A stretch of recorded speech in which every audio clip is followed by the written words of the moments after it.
The thunder rumbled across the prairie as Grace Lawson cowered beneath the small overhang of rock, her threadbare shawl clutched tightly around her trembling shoulders.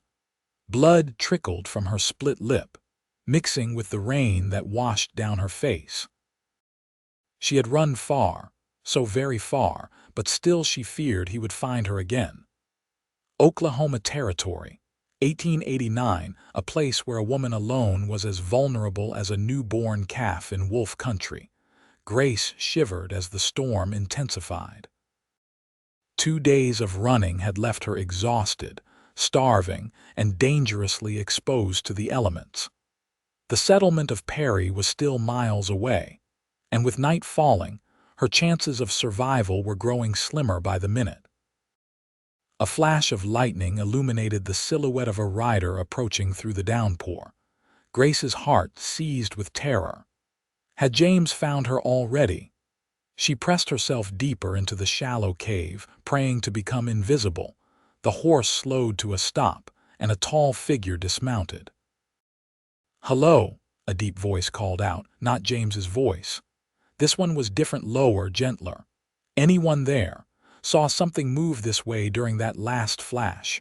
Grace remained still, weighing her options. The stranger took a step closer, and another flash of lightning revealed a man with a weathered face beneath the wide brim of a soaked hat. A cowboy, not her husband. "I ain't looking to cause trouble," the man said, raising his hands slightly. "Storm's getting worse. Got a camp set up nearby with a fire and shelter. You're welcome to join if you'd like." Grace hesitated, her mind racing through terrible possibilities. The stranger seemed to sense her fear. "Name's Thomas Reed," he offered. "I run cattle between here and Wichita. I'll keep my distance if it makes you feel safer." Another crack of thunder shook the earth, followed immediately by a torrential downpour that began washing away what little protection Grace had found. "You'll die out here," Thomas said matter-of-factly. "That's just the truth of it." Grace clutched her meager possessions tighter. Death might be preferable to returning to James, but some stubborn part of her refused to surrender just yet. "I won't hurt you," Thomas added quietly. "You have my word." "Words don't mean much," Grace finally spoke, her voice barely audible above the storm. Thomas nodded. "No, they don't, but freezing to death seems a poor alternative to taking a chance." He took a step back. "I'll ready my horse, you decide." Another flash of lightning struck a nearby tree, sending splinters flying. Grace flinched as one grazed her cheek. The decision was made for her by nature itself. She stepped forward cautiously. "I'll come, but know that I'll run at the first sign of trouble." Thomas nodded again, no judgment in his eyes. "Fair enough." He helped her onto his horse before mounting behind her, keeping a respectful distance between their bodies. "Camp's just beyond that ridge. Hold tight." The ride was short but tense. Grace could feel the warmth radiating from the cowboy's body behind her, a stark contrast to the cold rain pelting them. His camp appeared as promised, a small lean-to with canvas stretched over it, and a fire somehow still burning beneath a cleverly constructed shelter. "It's not much," Thomas said as he helped her dismount, careful not to touch her more than necessary, "but it's dry." Grace hurried under the shelter while Thomas tended to his horse. The fire's warmth was immediate and welcome, drawing her closer despite her wariness. She noticed a pot of coffee suspended above the flames and a bedroll tucked neatly to one side. Thomas joined her several minutes later, keeping to the opposite side of the fire. "Coffee's still hot," he offered, gesturing to a tin cup hanging nearby. Grace accepted cautiously, wincing as the metal touched her swollen lip. She hadn't realized how visible her injuries were until Thomas frowned slightly. "Husband?" he asked simply. Grace tensed but nodded once. "He looking for you." Another nod. Thomas sighed, removing his hat and running a hand through his damp hair. "Well, I'm headed north. If you're aiming to go the same way, you're welcome to ride along. Safety in numbers out here." "Why would you help me?" Grace asked. "You don't know me." Thomas stared into the fire. "I know enough." "No woman deserves." He gestured vaguely toward her face. "That." They fell into silence as the storm raged around them. Grace sipped her coffee, studying the cowboy from beneath lowered lashes. He was older than her 23 years, perhaps 35, with sun-weathered skin and deep creases around his eyes. His hands were calloused but clean, and he moved with the easy confidence of a man comfortable in his own skin. Most importantly, he kept his distance, respecting the invisible boundary she'd established between them. "You should eat something," Thomas eventually said, reaching for his saddlebag. He pulled out jerky and hardtack, offering them to Grace. "It's not fancy, but it'll keep you going." Grace's stomach growled loudly enough for both to hear. She accepted the food with murmured thanks, devouring it faster than was polite. Thomas pretended not to notice, busying himself with checking the integrity of their shelter. "Storms set in for the night," he commented. "Best try to get some rest. You can take the bedroll. I'll keep watch." "I can't take your bed," Grace protested. "Not giving you a choice," Thomas replied firmly. "I've slept sitting up more nights than I can count." Grace wanted to argue, but exhaustion was overwhelming her. 2 days of terror and flight had drained what little strength she possessed. "Thank you," she whispered, crawling toward the offered bedroll. "One more thing," Thomas said, reaching again into his saddlebag. He pulled out a pistol, checking it before placing it beside her bedroll. "Just in case you decide I'm not trustworthy after all." Grace stared at the weapon, then at Thomas with new eyes. No man had ever willingly put himself at such a disadvantage with her. "I won't need it," she said with more conviction than she'd felt in years. Thomas tipped his hat. "Good to know." "Sleep well, madam." True to his word, Thomas kept watch through the night, adding wood to the fire and occasionally stepping out to check on his horse. Grace pretended to sleep, but observed him through barely opened eyes. He never once looked at her with anything other than respectful concern. By morning, the storm had passed, leaving behind a muddy landscape glistening in the dawn light. Grace awoke to the smell of bacon and coffee. Thomas was already up, tending a fresh fire and preparing breakfast. "Morning," he greeted, not looking up from his cooking. "Thought you might appreciate a hot meal before we head out. That is, if you're still aiming to go north." Grace sat up slowly, wincing at her stiff muscles. "Where exactly are you headed?" "Dodge City, eventually," Thomas replied. "Got business there, then heading back to my place outside of Wichita." Grace considered her options. She had been planning to reach Perry, then perhaps find work as a laundress or cook. But James would look for her in the towns. She needed time to disappear, to become someone he couldn't find. "Would there be work near Wichita for a woman who can cook and sew?" she asked cautiously. Thomas nodded. "Always work for willing hands, towns growing fast." He handed her a plate of bacon and beans. "Eat up. We've got ground to cover." They broke camp efficiently, with Grace insisting on helping despite Thomas's protests. As they prepared to mount up, Thomas paused, studying her with thoughtful eyes. "Never caught your name," he said. Grace hesitated only briefly. Grace Lawson." "Well, Miss Lawson, shall we?" He offered his hand to help her onto the horse. Grace took it, noticing how he was careful not to grip too tightly. "Mrs.," she corrected quietly. "For now, at least." Thomas nodded in understanding as they set out across the open prairie. They rode in companionable silence. Grace seated behind Thomas now, holding lightly to his belt to keep her balance. The vast emptiness around them was both terrifying and liberating to Grace, who had rarely been allowed beyond the confines of her home in the 2 years since her marriage. "Never seen the prairie before," Thomas asked after catching her wide-eyed gaze at the horizon. Not like this, Grace admitted. James, my husband, kept me close to home, said a woman had no business wandering. Thomas made a sound that might have been disagreement but didn't press further. Where are you from originally? Missouri. My father was a blacksmith in a small town outside Kansas City. And how'd you end up in Oklahoma Territory? Grace stiffened slightly. James had land claims, said we'd make our fortune here. And instead, he made you his prisoner, Thomas observed quietly.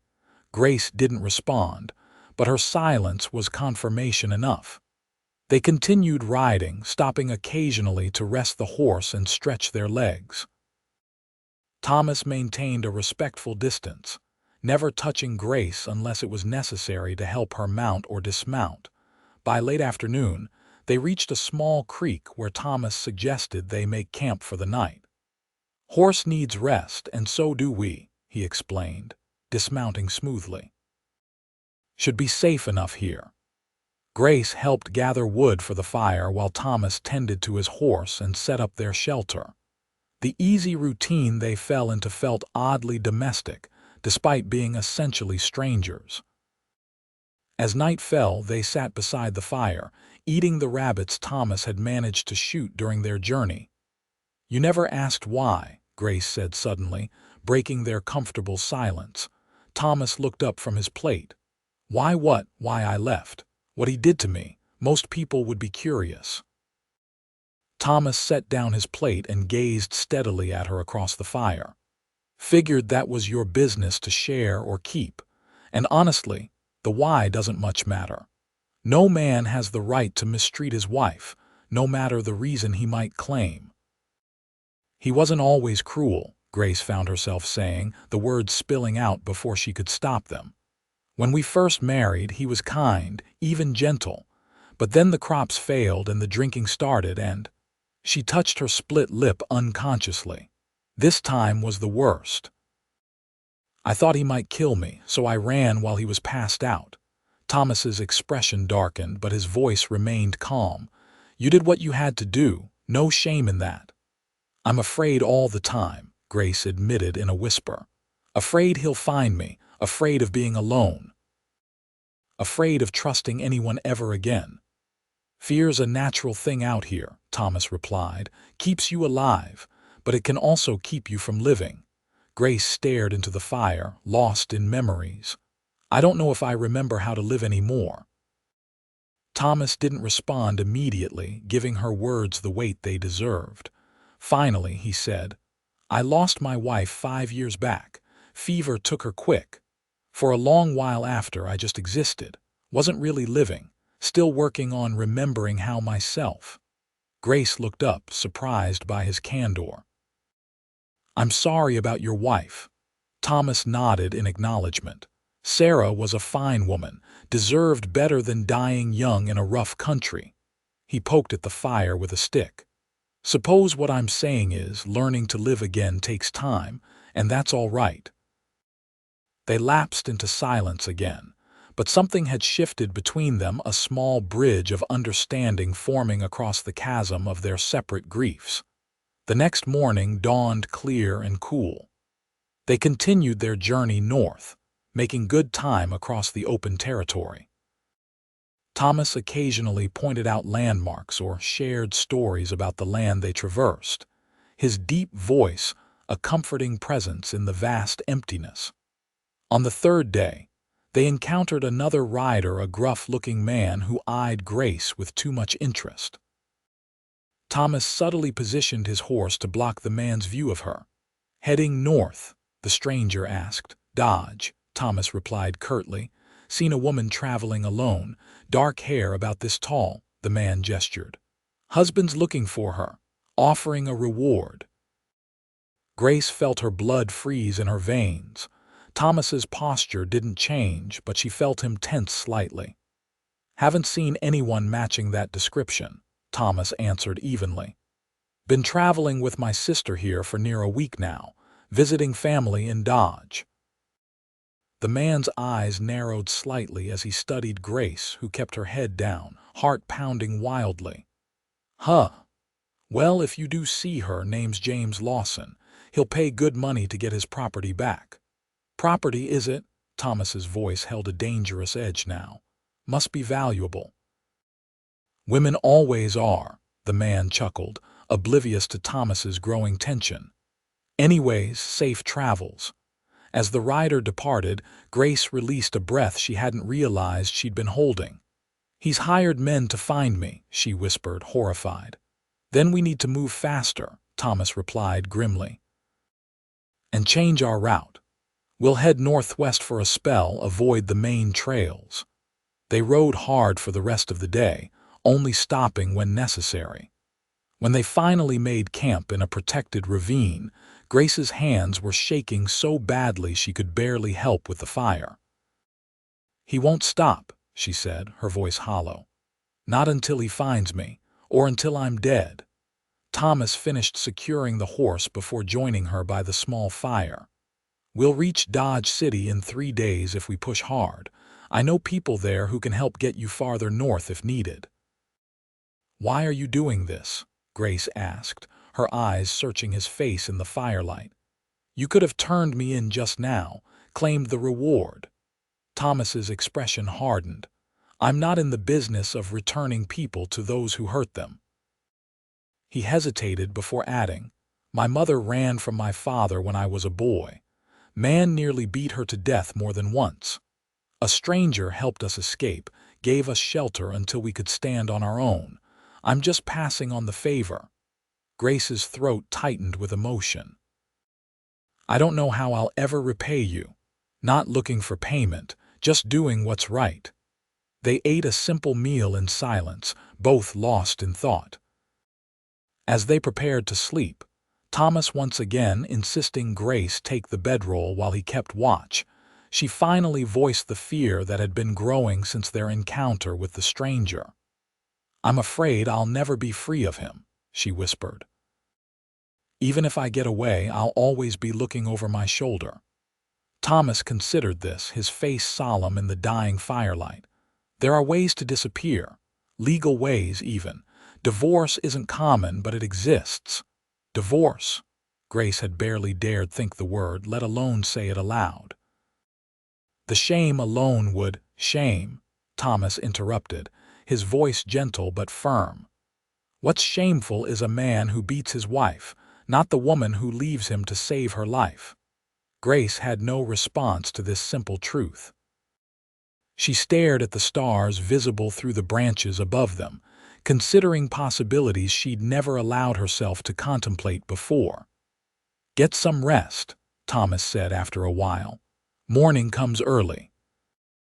But rest eluded Grace that night, her mind racing with fear and fragile hope in equal measure. They reached Dodge City on the 4th day, dusty and exhausted from hard riding. The bustling cattle town was intimidating after days in the open prairie. Grace stuck close to Thomas as they navigated the crowded streets, acutely aware of the curious glances directed their way. Thomas led them to a modest boarding house on a relatively quiet street. Mrs. Henderson, he explained as they dismounted. Widow who runs this place. Good woman, discreet. She'll give you a safe place to stay while we figure out next steps. Mrs. Henderson proved to be a robust woman in her 50s with sharp eyes that took in Grace's fading bruises without comment. She showed Grace to a small but clean room at the back of the house. Bathrooms down the hall, she explained. Hot water for bathing costs extra, but first one's on the house. You look like you could use it. Grace nearly wept at the prospect of a real bath. Thank you. You're very kind. Not kindness, just decency, Mrs. Henderson replied matter-of-factly. Thomas explained enough. You're safe here, child. After Mrs. Henderson departed, Thomas lingered awkwardly in the doorway. I need to see to my business here in town. Should take a few days. Will you be all right? Grace nodded, though anxiety flickered through her at the thought of being separated from the one person she'd begun to trust. I'll be fine. Thank you for everything. Thomas shifted his weight, seeming uncharacteristically uncertain. "If it's agreeable to you, I'd like to check on you tomorrow. Perhaps take you to dinner, only if you're comfortable with the idea." The offer surprised Grace, but she found herself nodding. "I'd like that." A ghost of a smile crossed Thomas's face. "Until tomorrow, then." He tipped his hat and departed, leaving Grace alone in the small room. The promised bath was heavenly. Grace scrubbed days of travel dirt from her skin and washed her hair thoroughly, feeling more human with each passing minute. Mrs. Henderson had provided a simple dress to replace Grace's travel-worn clothes, explaining it had belonged to her daughter who had since moved east. "It's nothing fancy," the older woman had said, "but it's clean and should fit well enough." The blue calico dress was indeed simple, but fit reasonably well.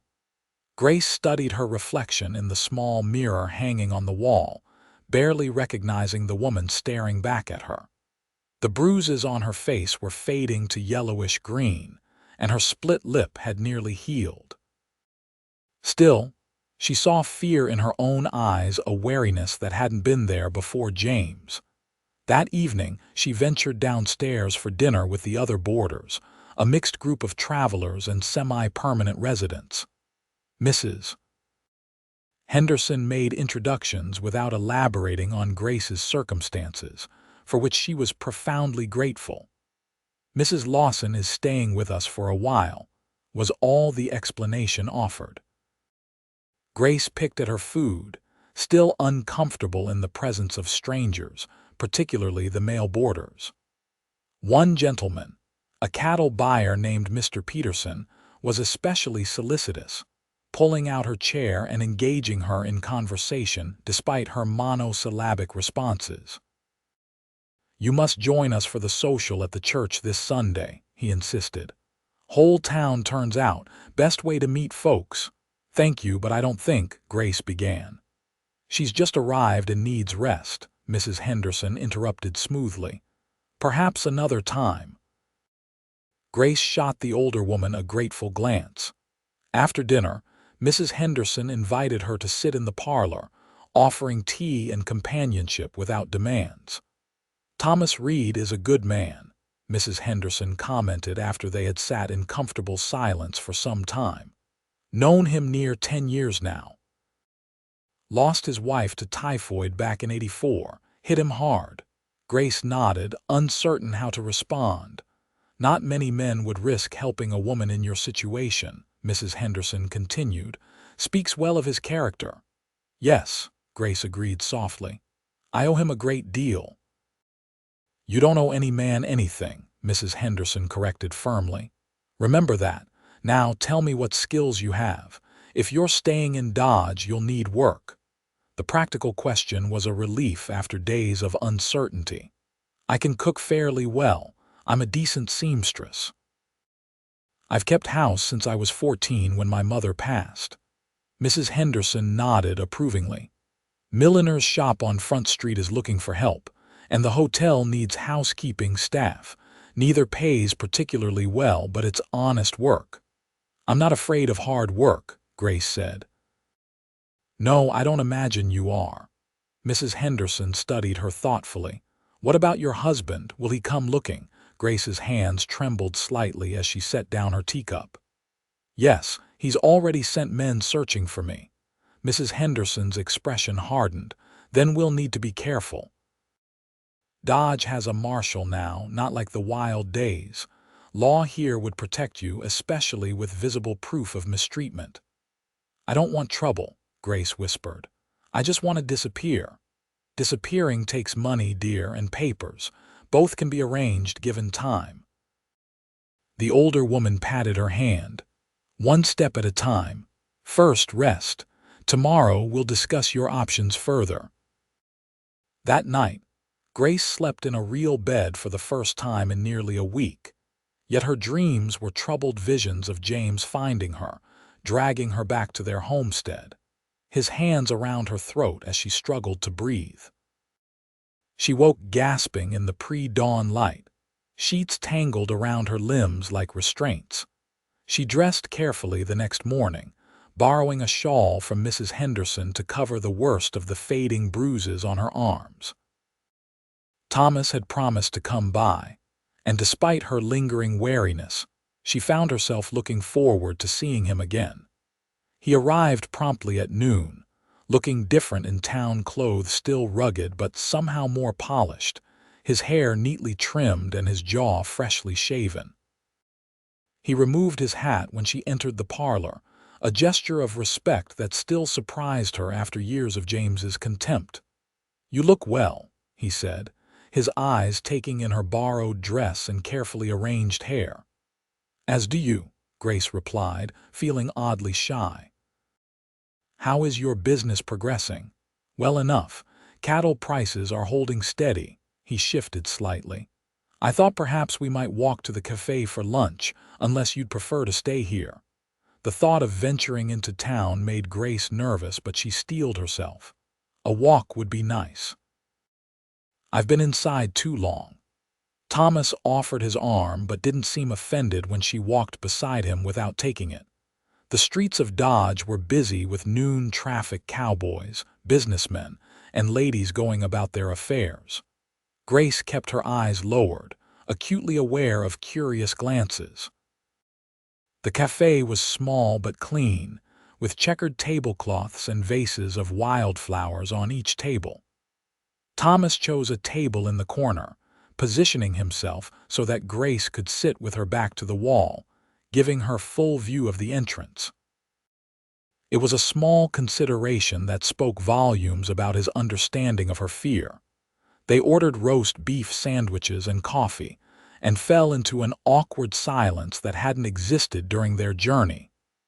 "Mrs. Henderson thinks I should find work," Grace finally said. She mentioned the milliner's shop or the hotel. Thomas nodded. "Both would be suitable. Mrs. Henderson knows most everyone in town. Her recommendation carries weight." He hesitated before continuing. "I've been thinking about your situation. If you truly wish to disappear, I might have a solution." Grace looked up sharply. "What kind of solution?" "I own land outside of Wichita. Good land with a decent house. Been running cattle there since before Sarah passed." Thomas paused, seeming to choose his words carefully. "Place is too big for one person. I've been thinking of hiring help for some time now." Grace stared at him, uncertain of his meaning. "You're offering me employment, room and board plus wages," Thomas clarified. "As a housekeeper, it's isolated enough that your husband would have little chance of finding you there. And if he did come looking," his expression hardened slightly, "well, a man has the right to defend his property." The offer was tempting, perhaps too tempting. Grace studied Thomas's face, searching for hidden motives. "Why would you do this for me? You barely know me." Thomas sighed, running a hand through his hair. "Told you about my mother. What I didn't tell you was that she died still looking over her shoulder, still afraid my father would find us someday. No one should live that way." He met her eyes directly. "I'm not offering out of pity.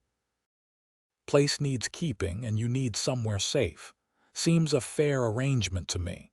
Grace considered his words. The logic was sound, but her experiences with James had taught her to distrust apparent kindness from men. "And what would you expect in return? Beyond housekeeping, I mean." Thomas's expression remained steady. "Nothing more than what I've said. You'd have your own room with a lock on the door. I spend most days with the cattle or in town on business. Our paths would rarely cross unless you wished them to." Their food arrived, interrupting the conversation. Grace ate slowly, weighing the offer against her limited options. Working in Dodge meant remaining visible, potentially making it easier for James to find her. The isolated ranch Thomas described offered genuine obscurity. "I'll consider it," she finally said. "But I'd need to know more about the arrangement." Thomas nodded, seeming neither disappointed nor particularly pleased. "Fair enough. Take all the time you need. I'll be in Dodge for 3 more days before heading back." They finished their meal discussing safer topics: the weather, the town's development, Thomas's cattle business. As they walked back to the boarding house, Grace was startled by Thomas suddenly taking her elbow and steering her quickly into a side street. What she began, but fell silent at his grim expression. "Man at the corner," Thomas explained quietly. "Asking questions about a missing woman. Description matches you." Fear clutched at Grace's throat. "Did he see me?" "Don't think so. But Dodge isn't safe for you anymore." Thomas's eyes were concerned as they met hers. "I hate to rush your decision, but circumstances may have done that for us." Grace leaned against the building, feeling light-headed. "He's not going to stop looking, is he?" "Men like that rarely do," Thomas replied honestly. "Which is why we need to get you somewhere he can't find you. My offer stands, but I understand if you'd prefer another solution." The reality of her situation crashed down on Grace with crushing force. She had no money, no resources, and now James's men were in Dodge. Thomas Reid, for all that he was still essentially a stranger, had proven himself trustworthy in ways she hadn't dared hope for. "When would we leave?" she asked quietly. "Tomorrow at first light would be safest. I can conclude my business today." Thomas studied her face. "Are you certain?" "I don't want you to feel forced." Grace almost laughed at the irony. Choice had been a luxury denied to her for so long that the very concept seemed foreign. Yet here was this man, offering her options when he could easily have exploited her vulnerability. "I'm certain," she replied. "I accept your offer." Thomas nodded once. "I'll make the arrangements. Pack only what you need. We'll travel light and fast." They parted at the boarding house, Thomas leaving to complete his business while Grace explained the situation to Mrs. Henderson. The older woman was concerned but practical. "I suspected you couldn't stay in Dodge long," she said, helping Grace gather her few belongings. "Thomas will keep you safe, child. I've known him long enough to be sure of that." "I'm terrified," Grace admitted. "Not of Thomas, but of everything, starting over, being found, trusting again." Mrs. Henderson's eyes softened with understanding. "Fear's natural, but don't let it rule you. You're stronger than you know. You proved that by leaving in the first place." That night, Grace barely slept, her mind racing with anxiety and anticipation. Before dawn, she dressed in the practical traveling clothes Mrs. Henderson had provided: a sturdy skirt, warm shirtwaist, and durable boots. Thomas arrived as promised, accompanied by a wagon rather than his horse. "Thought this might be more comfortable for the journey," he explained as he loaded her small bundle of possessions. "It's a 4-day trip to the ranch if the weather holds." They left Dodge as the first light of dawn painted the eastern sky, taking a less traveled road north. Grace sat beside Thomas on the wagon seat, watching the town recede behind them with mixed emotions. For all its dangers, Dodge had represented her first taste of independence, her first step toward freedom. "Having second thoughts?" Thomas asked, noticing her backward glance. "No," Grace replied truthfully. "Just reflecting. I never imagined my life taking such turns." Thomas made a sound of acknowledgement. "Life rarely follows the paths we imagine for it." They traveled steadily through the day, stopping only to rest the horses and eat a simple lunch Mrs. Henderson had packed for them. Thomas was quieter than usual, focused on making good time and frequently checking their back trail for pursuit. By nightfall, they had covered significant ground, reaching a small creek where Thomas suggested they camp.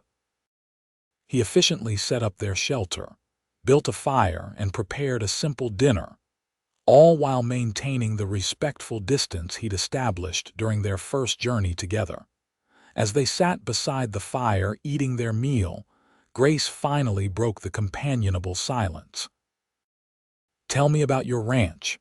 What should I expect?" Thomas's expression softened slightly. "It's good land, about 500 acres with a creek running through it. House isn't fancy, but it's solid. 2 bedrooms, kitchen, parlor. Built most of it myself after Sarah and I settled there in '81. And the cattle business started small, just 30 head, now up to nearly 200. Hire hands during roundup and branding, but mostly manage on my own. He poked at the fire with a stick. It's quiet living. Nearest neighbor is 5 miles away. Town's a half-day ride. The isolation would have terrified Grace once, but now it sounded like safety. It sounds peaceful. It is. Thomas hesitated. If it's not to your liking, I can help you find placement elsewhere once things cool down. Don't want you feeling trapped. The consideration behind this offer touched Grace deeply. Thank you, but I think peace and quiet is exactly what I need right now. They continued their journey at first light, settling into a rhythm of travel by day and camping by night. Thomas proved to be an easy traveling companion, attentive without being intrusive, respectful of Grace's boundaries while ensuring her comfort and safety. On the afternoon of the 4th day, Thomas pointed to a distant line of trees. That's the southern border of my property. Creek runs through those cottonwoods. House is about 3 miles beyond. Grace felt an unexpected flutter of nervousness. This was truly happening. She was starting a new life, dependent on the kindness of a man she'd known less than 2 weeks. The rational part of her mind questioned her judgment, while another part recognized that Thomas Reed had given her no reason to doubt him. The ranch house came into view as they crested a gentle rise, a solid 2-story structure of weathered wood with a wide porch and smoke curling from the stone chimney. A barn and several outbuildings stood nearby, and cattle dotted the distant pastures. Someone's here, Grace observed tensely, noting the smoke. My foreman, George, Thomas explained. Sent word ahead that we were coming. He lives in the bunkhouse but keeps an eye on things when I'm away. They pulled up to the house as a wiry, gray-haired man emerged from the barn. He approached the wagon, his curious gaze taking in Grace before settling on Thomas. Boss, he greeted with a nod. Everything's in order. Calving started in the north pasture, 2 new ones yesterday. Good to hear, George. Thomas introduced them briefly. Mrs. Lawson will be taking over housekeeping duties. She'll need to get settled in. If George was curious about the arrangement, he didn't show it. He merely tipped his hat to Grace and offered to tend to the horses while Thomas showed her the house. The interior of the ranch house was surprisingly comfortable, simply furnished, but clean and well-maintained. The parlor held a stone fireplace, several sturdy chairs, and bookshelves filled with volumes that suggested Thomas was more educated than his cowboy appearance might indicate. The kitchen was spacious with a large wood stove, work table, and plenty of storage. Your room is upstairs, Thomas explained, leading the way. Mine's down here. He pointed to a door off the parlor.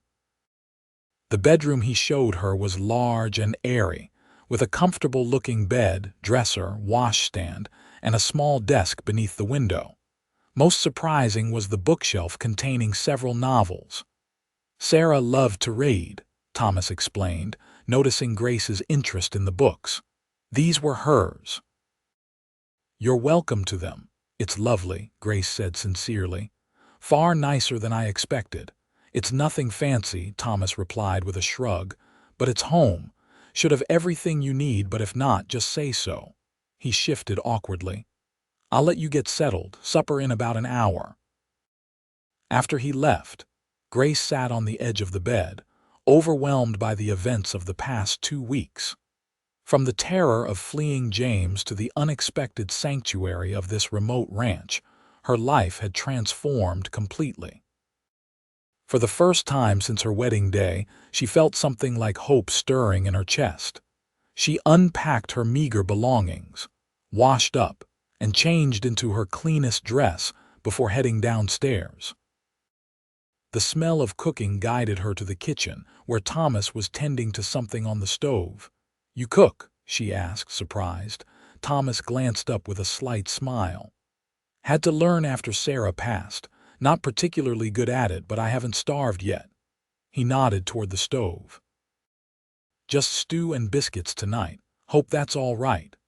More than all right, Grace assured him, moving automatically to set the table. I can take over the cooking tomorrow. No rush, Thomas replied. Take a day or two to settle in first. They ate in the kitchen, the conversation flowing more easily than Grace had expected.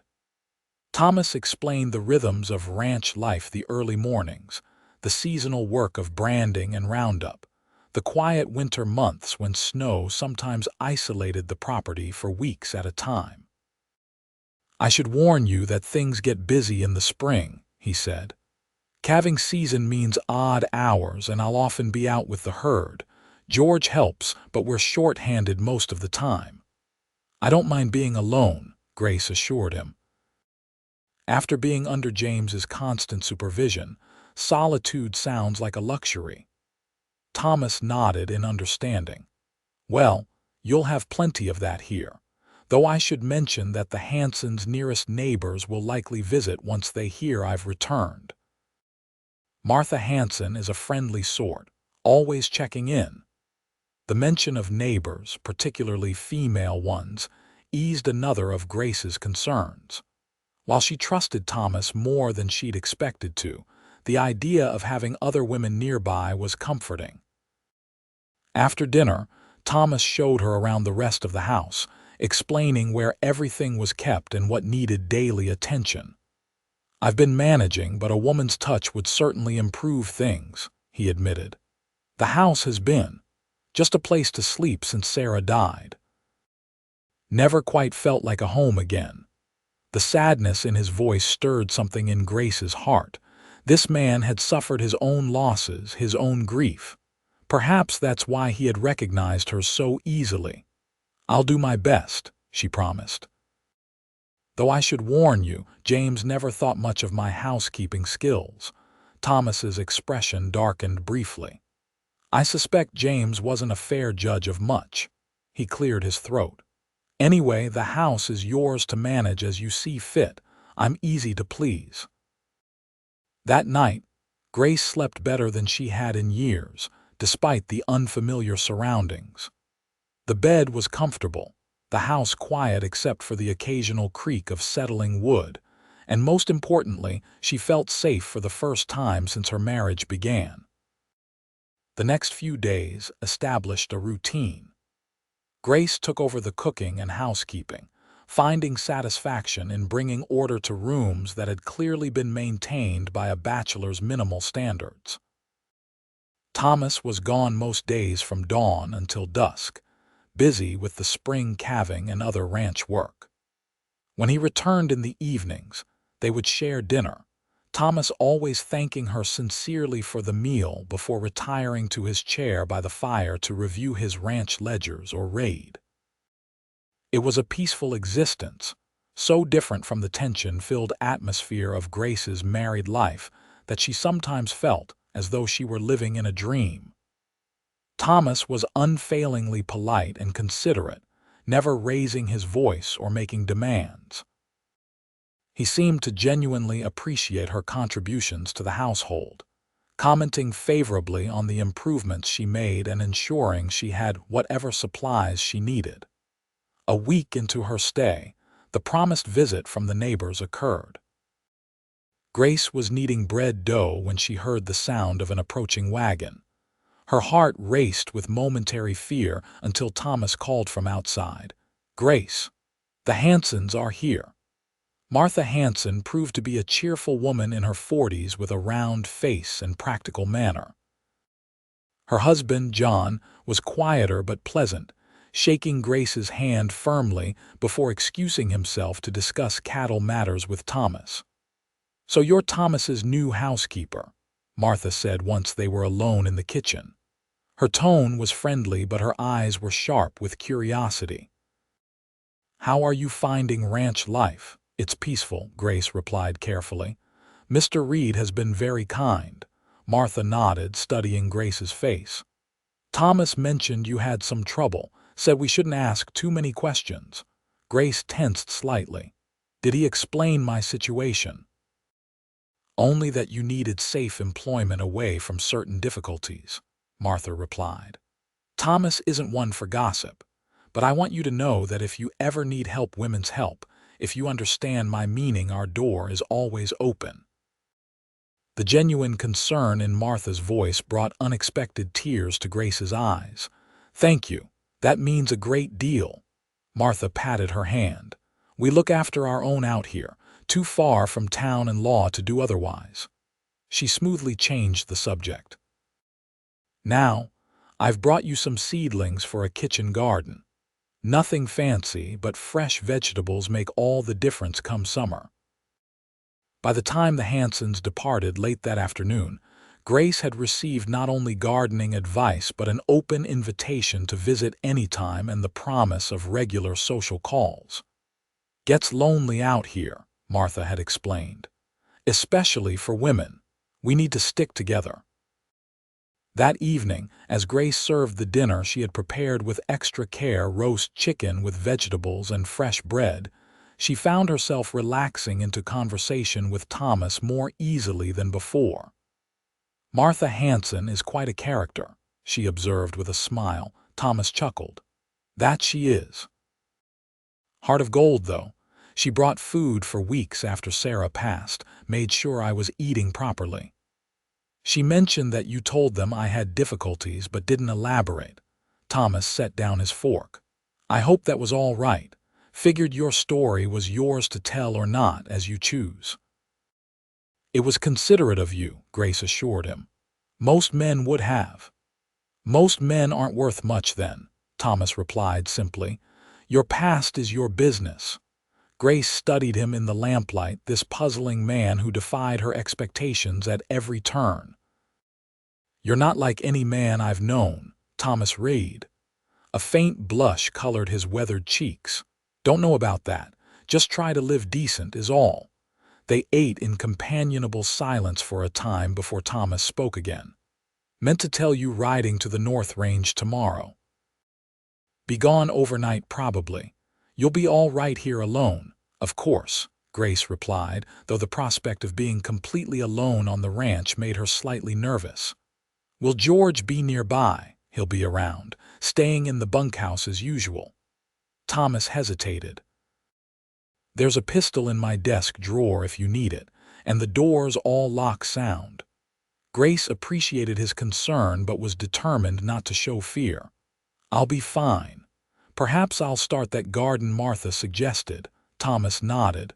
Good idea. Soil's already turned behind the house. Sarah always kept a garden there.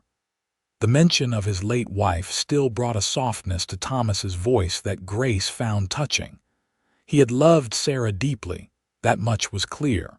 It made her wonder if anyone would ever speak of her with such tenderness. The next morning, Thomas departed before dawn, leaving Grace truly alone for the first time since her arrival. After completing her morning chores, she ventured outside to examine the garden plot Thomas had mentioned. The spring sunshine was warm on her face as she worked the soil, planting the seedlings Martha had provided with careful attention. The physical labor was satisfying in a way Grace hadn't expected. At James's homestead, work had been a burden, performed under his critical eye and never meeting his standards.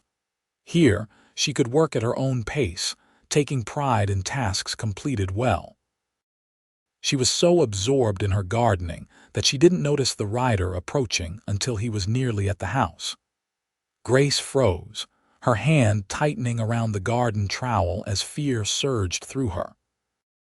A man she didn't recognize dismounted and approached, his expression friendly but his presence threatening simply because he was unknown. "Afternoon, madam," he called.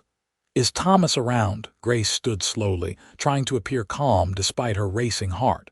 "He's checking the North Range. Won't be back until tomorrow." The man nodded, seemingly unconcerned. "No matter, Just passing through and thought I'd stop by. I'm Robert Taylor, run the mercantile in town." He extended his hand. Grace reluctantly shook it, keeping the garden trowel visible in her other hand. "Grace Lawson. I'm the housekeeper here. Pleased to meet you, Mrs. Lawson. Thomas mentioned he'd hired help." Mr. Taylor glanced at the house. "Don't suppose I could trouble you for some water before I continue. Been a dusty ride." Every instinct warned Grace against allowing this stranger inside, yet refusing seemed unnecessarily rude. "Of course. Please wait here. I'll bring it out." She hurried inside, quickly retrieving the pistol Thomas had mentioned before drawing water from the kitchen pump. When she returned to the porch, Mr. Taylor was exactly where she'd left him, seeming to admire the garden she'd been planting. "Garden's coming along nicely," he commented as he accepted the water. "Thomas will appreciate fresh vegetables. Man's been living on beans and beef since Sarah passed." The casual mention of Thomas's wife suggested this man truly did know Thomas, easing Grace's concern somewhat. "You knew Mrs. Reed?" "The whole town did. Lovely woman, active in the church and such." Mr. Taylor returned the empty cup. "Her passing hit everyone hard, especially Thomas. Good to see him finally moving forward." He tipped his hat. "Well, I've taken enough of your time. Please tell Thomas I stopped by. We've got those fence supplies he ordered." After Mr. Taylor departed, Grace remained on the porch, watching until he disappeared from sight. The encounter left her shaken despite its innocent nature. Any unfamiliar man represented potential danger in her mind, a lingering effect of James's abuse. She returned to her gardening, but her earlier enjoyment had diminished. By late afternoon, dark clouds were gathering on the horizon, and Grace decided to retreat indoors. She prepared a simple meal for herself, feeling oddly lonely in the empty house. After dinner, she selected one of Sarah's books from the shelf and settled in Thomas's chair by the fire as rain began to patter against the windows. The storm intensified as night fell, with thunder rumbling across the prairie and lightning illuminating the sky. Grace tried to focus on her book, but each crash of thunder made her jump. It reminded her too much of that night, the night she'd fled James after the worst beating of her life, when a storm had nearly claimed her before Thomas found her huddled beneath that rocky overhang. A particularly loud thunderclap shook the house, and Grace set aside her book with trembling hands. She considered moving upstairs to her bedroom but couldn't bring herself to leave the warmth of the fire. Instead, she curled tighter in the chair, pulling the knitted throw over her shoulders and trying to steady her breathing. The sound of a door banging open startled her so badly she nearly fell from the chair. Heavy footsteps in the mudroom sent her heart racing as she scrambled for the pistol she'd left on the side table. "Grace," Thomas's familiar voice called out. "You still up?" Relief flooded through her as Thomas appeared in the doorway, soaked to the skin and looking exhausted but very much a welcome sight. "Thomas, I thought you weren't returning until tomorrow." Storm was moving in, decided to head back rather than camp in it. He removed his dripping hat and coat, hanging them by the door. "Sorry if I startled you." Grace quickly set aside the pistol she'd grabbed. "I'm just glad it's you, the storm. It reminded me of that first night." Understanding crossed Thomas's face. "Bad memories." It wasn't a question. Grace nodded, suddenly self-conscious about being found in his chair wearing her nightgown and wrapper, though both were perfectly modest. "I should retire. No need to leave on my account," Thomas interrupted. "Let me just change into dry clothes. Could use some coffee if there's any still hot." "I'll make fresh," Grace offered, grateful for the task. She busied herself in the kitchen while Thomas disappeared into his bedroom, returning several minutes later in dry clothing, his hair still damp. They sat together by the fire, Thomas in the second chair while Grace resumed her place, the normalcy of the scene belying the fact that it was well past proper hours for an unmarried man and woman to be alone together. "Had a visitor today," Grace mentioned, passing Thomas his coffee. "Mr. Taylor from the Mercantile. Robert's a good man," Thomas replied. "Known him for years. Said he had those fencing supplies I ordered. He seemed to think." Grace hesitated, unsure how to phrase it. "He mentioned it was good to see you moving forward." Thomas's expression shifted to one of embarrassment. "Ah, I see." He set down his cup carefully. "People in small communities tend to jump to conclusions. I should have anticipated that hiring a young woman would spark gossip. Should I be concerned?" Grace asked, suddenly worried about her reputation. While James was still legally her husband, she had no desire to be labeled a scarlet woman. "No," Thomas assured her firmly. "Anyone who knows me understands I wouldn't, that is." He cleared his throat uncomfortably. "Your position here is respectable. Your reputation is safe, I promise."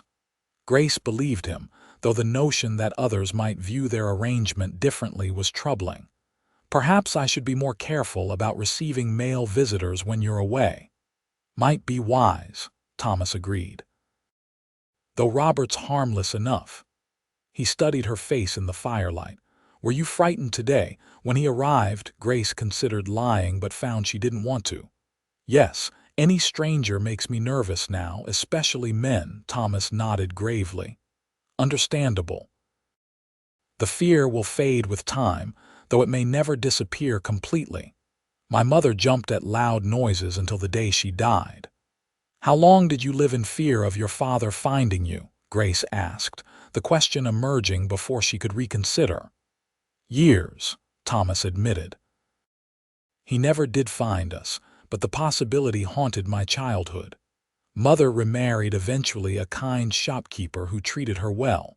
But she never fully relaxed, never completely trusted that her past wouldn't catch up to her." The parallel to her own situation wasn't lost on Grace. "And you? Did you fear him too, more than anything?" Thomas confessed quietly. "Until I was 14. Then I grew taller than him, stronger. Started sleeping with a knife under my pillow, determined that if he ever found us, I'd protect my mother." His expression darkened with the memory. "He died in a bar fight before that determination was tested, though." The vulnerability in this admission touched Grace deeply. Thomas Reed, for all his quiet strength, had once been a frightened child, just as she had once been a hopeful young bride before James's true nature emerged. "I'm sorry you had to live that way," she said softly. "No child should have to be a protector."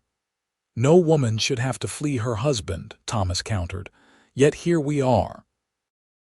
The storm continued to rage outside, but within the warm circle of firelight, a different kind of connection was forming between them, one built on shared understanding of fear and survival. They talked late into the night, moving from difficult memories to lighter topics. Thomas spoke of his cattle operation, his hopes to expand it further, while Grace shared stories of her childhood in Missouri before her parents died and she was left to fend for herself. "It's late," Thomas finally said, noticing the dying fire. "We should get some rest." Grace nodded, suddenly reluctant to end this moment of connection. "Thank you for coming back tonight. I didn't realize how unsettling it would be to be alone during the storm." Thomas's expression softened. "You're welcome, though soon enough I suspect storms won't bother you at all. This house has weathered worse than tonight's blow." As Grace climbed the stairs to her bedroom, she reflected on how quickly this place had begun to feel like home, not just the house itself, but the sense of safety Thomas's presence provided. It was dangerous to depend on that feeling, she reminded herself. Dangerous to depend on any man, no matter how kind he seemed. Yet as she drifted off to sleep, the sound of rain gentling on the roof, Grace couldn't help but feel that perhaps, just perhaps, she had found a true sanctuary. The weeks that followed settled into a comfortable routine. Grace's garden flourished under her careful tending, providing fresh vegetables for their meals. The house transformed under her attention, becoming truly welcoming again rather than merely functional. Thomas noticed and appreciated every improvement. From curtains she sewed for the bare windows to the wildflowers she arranged on the dining table. Martha Hanson visited regularly, bringing patterns for sewing, news from town, and most importantly, female friendship that Grace hadn't realized she'd been craving. Through Martha, Grace began to meet other neighboring ranchers' wives, gradually expanding her small circle of acquaintances. Thomas remained respectful and kind, never crossing the boundaries of propriety despite their isolated living arrangement. If anything, he seemed more comfortable with Grace's presence as time passed, lingering longer after dinner for conversation, occasionally reading aloud from the newspaper when items of interest appeared. It was during one such evening, nearly 2 months after Grace's arrival at the ranch, that Thomas received news that shattered their peaceful existence. "Letter came today from Mrs. Henderson in Dodge," he said, his expression troubled as he set aside the newspaper. "Thought you should know your husband has been through town, asking questions, offering a significant reward now." Grace's hands froze in the mending she was doing. What else did she say? That he seemed desperate. Mentioned legal consequences for anyone harboring his runaway wife. Thomas's jaw tightened. She warned him off, told him no one matching your description had passed through, but he's widening his search, heading north. The familiar fear clutched at Grace's chest, making it difficult to breathe. "He'll never stop, will he?" "Men like that rarely do," Thomas replied grimly, "but we have options." "What options?" Grace asked bitterly. "I can keep running, but for how long, and to where? Or I can return and likely die at his hands eventually." Thomas leaned forward, his expression intense. "There's another way. You could file for divorce." "Divorce?" Grace nearly laughed at the absurdity. "On what grounds? Cruelty is rarely sufficient, especially when the husband denies it, and even if granted, James would still come after me." "Not if you had protection, legal protection." Thomas hesitated before continuing. "There's a judge in Wichita who's known for granting divorces to women in your situation. Judge Harrison. He's progressive in his views." Hope flickered briefly in Grace's heart before reality extinguished it. "Even if this judge granted a divorce, I'd still be vulnerable. A woman alone has little standing against a determined man." Thomas was silent for a long moment, staring into the fire. When he finally spoke, his voice was carefully measured. "You wouldn't have to be alone." Grace looked up sharply. "What are you suggesting? An arrangement?" Thomas met her gaze steadily. "A marriage of convenience. As my wife, you'd have my name, my protection under the law. James would have no legal claim on you." The proposal hung in the air between them, startling in its practicality yet fraught with implications. "You would marry me, knowing I might never, that I can't." Thomas held up a hand to stop her. "I'm not proposing a traditional marriage, just a legal arrangement for your protection. Nothing would change between us except on paper." "Why would you do that?" Grace whispered. "Tie yourself to a woman who's damaged." Thomas's expression softened with compassion. "You're not damaged, Grace, you're wounded. There's a difference." He sighed, running a hand through his hair. "I know what it's like to live in fear. Wouldn't wish that on anyone. And truthfully, having you here these past months has been good. The house feels like a home again. If marriage on paper gives you safety and peace of mind, it seems a small price to pay." Grace studied his face, searching for ulterior motives but finding only sincere concern. Still, the prospect terrified her. "I don't know if I could bear being a wife again, even in name only." I understand, Thomas replied quietly. It's just one option. We could also arrange for you to travel further north, perhaps to Denver or even Wyoming territory. New identity, fresh start. And leave all this. Grace gestured around the room that had become her sanctuary. Leave. She stopped herself before saying you. Thomas nodded solemnly. If that's what you prefer.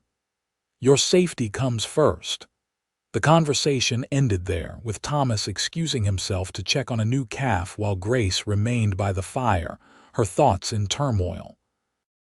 His proposal was practical, even generous, offering her his name and protection with no expectations in return. Yet the very idea of being a wife again, of being bound legally to any man, filled her with dread. Sleep eluded her that night as she weighed her limited options. Running again meant starting over a completely new place, new identity, new fears. Staying meant potential discovery by James unless she accepted Thomas's offer of marriage. Marriage. The word itself made her heart race with anxiety. Her first experience had begun with hope and devolved into terror. Could she trust that this would be different? Thomas had shown nothing but respect and kindness, but James had seemed kind once too. By morning, Grace was exhausted but no closer to a decision. Thomas, sensing her distress, didn't press for an answer. Instead, he mentioned casually that he needed to go into Wichita for supplies. Thought you might want to come along, he suggested. See the town, perhaps speak with Judge Harrison. No decisions needed today, just gathering information. The prospect of town was both appealing and frightening. Grace hadn't left the ranch since her arrival, finding safety in its isolation. Yet she was growing restless, and the opportunity to speak with a judge about her options was too valuable to dismiss. I'll come, she decided. When do we leave? They departed after breakfast, taking the wagon rather than riding horseback. The journey to Wichita took most of the day, with Thomas pointing out landmarks and sharing stories about the area's history. By the time they reached the outskirts of town, Grace's anxiety had settled to a manageable level. Wichita was larger than Grace had expected, a bustling cattle town with proper streets, substantial buildings, and an air of permanence that Dodge City had lacked. Thomas drove directly to a modest hotel on a side street. Thought you might prefer staying here rather than at my usual boarding house, he explained. More privacy. I've taken a room for you and one for myself down the hall. The considerate gesture touched Grace deeply. Thank you. This is perfect. After getting settled, Thomas suggested they walk to the courthouse while it was still open. Judge Harrison holds afternoon sessions. We might catch him before he leaves for the day. The courthouse was an imposing structure of red brick with white columns. Inside, the polished wood and sense of authority made Grace feel small and insignificant. Thomas spoke briefly with a clerk, who disappeared into chambers before returning to escort them into the judge's private office. Judge Harrison proved to be older than Grace had expected, perhaps in his 60s, with silver hair and intelligent eyes behind wire-rimmed spectacles. He rose as they entered, offering his hand first to Grace, then to Thomas. "Mr. Reed," he greeted warmly. "Good to see you again. And this must be the lady you mentioned in your letter, Mrs. Grace Lawson," Thomas confirmed. "Thank you for seeing us, Your Honor. Please sit." The judge gestured to chairs before his desk. "Mrs. Lawson, Thomas has explained some of your circumstances. I'd like to hear from you directly, if you don't mind." Grace took a deep breath and began to speak, haltingly at first, then with increasing steadiness as she recounted her marriage to James, the escalating abuse, and her eventual flight. The judge listened without interruption, his expression grave but compassionate. "And your husband is actively searching for you?" he asked when she finished. "Yes, Your Honor, offering rewards for information on my whereabouts." Judge Harrison nodded thoughtfully. I've handled similar cases before. The law, unfortunately, still favors husbands in most domestic matters. However, there are provisions for divorce on grounds of extreme cruelty, particularly when physical violence is involved. James would deny everything, Grace said wearily. It would be his word against mine. Not necessarily, the judge replied. Those bruises you arrived with, did anyone besides Mr. Reed see them? Anyone who could testify, Mrs. Henderson at the boarding house in Dodge, Thomas offered. And possibly the doctor she called to examine Grace's injuries. Good. Witness testimony would strengthen your case considerably. The judge leaned forward. Mrs. Lawson, I won't pretend this would be easy. Divorce proceedings are public and often painful. Your husband would have the right to contest, though given what you've told me about his temperament, a public airing of his behavior might be something he'd prefer to avoid. Is there any way to keep my location private during proceedings? Grace asked. I fear what he might do if he finds me. The judge's expression grew troubled. That's more difficult. Legal notices must be published, though we could be strategic about where. The greater concern is your vulnerability during the process, which could take months. He glanced at Thomas. I assume Mr. Reed has mentioned his proposed solution. Grace nodded, her cheeks warming slightly. He has. It's very generous, but understandably concerning given your experience, Judge Harrison finished for her. I've known Thomas Reed for many years, Mrs. Lawson. His reputation in this community is beyond reproach. If he's offered marriage as protection, I believe his intentions are precisely as stated. With respect, Your Honor, Grace replied carefully, my first husband's reputation was also considered beyond reproach, yet behind closed doors. A fair point, the judge conceded, and a wise caution. He removed his spectacles, polishing them thoughtfully. There is one other option, though it's rarely used. You could file for divorce in absentia, claiming abandonment rather than cruelty. It would require establishing residency in a different state or territory, perhaps Colorado, where the laws are somewhat more favorable to women. That would mean leaving Kansas, Grace said slowly. Yes, and starting fresh elsewhere. The judge replaced his spectacles. It's not a perfect solution, but it might offer a cleaner break. They discussed the various options for nearly an hour, the judge patiently explaining legal nuances and procedures. By the end, Grace felt better informed but no closer to a decision. You don't need to decide immediately, Judge Harrison assured her as they prepared to leave. Consider your options carefully. Whatever you choose, I'm willing to help in any capacity I can. Thomas was quiet as they walked back to the hotel, respecting Grace's need to process everything she'd learned.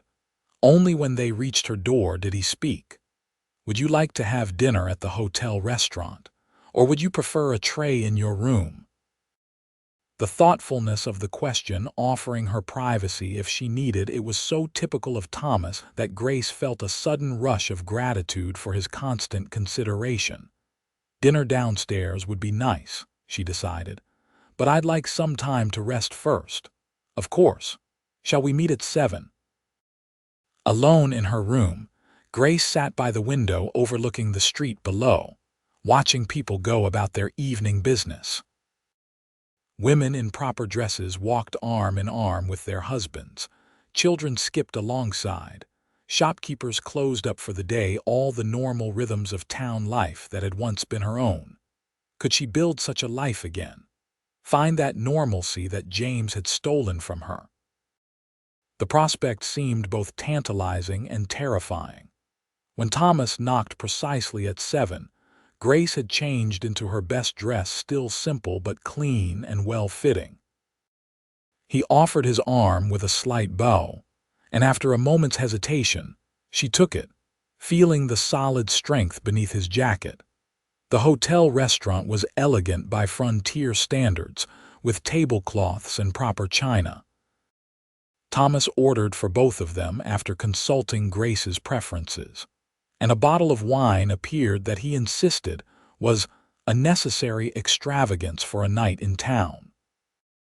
As they ate, their conversation carefully avoided the weighty decision awaiting Grace, focusing instead on the town around them, the people they'd observed, the changes Thomas had noted since his last visit.